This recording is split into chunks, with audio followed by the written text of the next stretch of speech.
Daikin super inverter. Yes.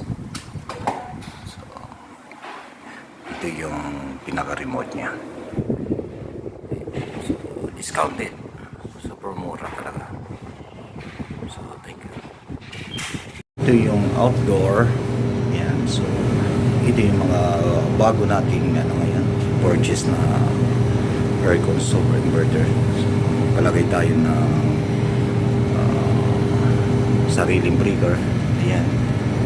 Ayan. So, kailangan na natin magpalit.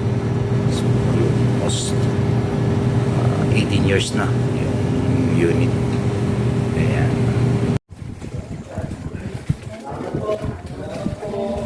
Ayan yung bago naming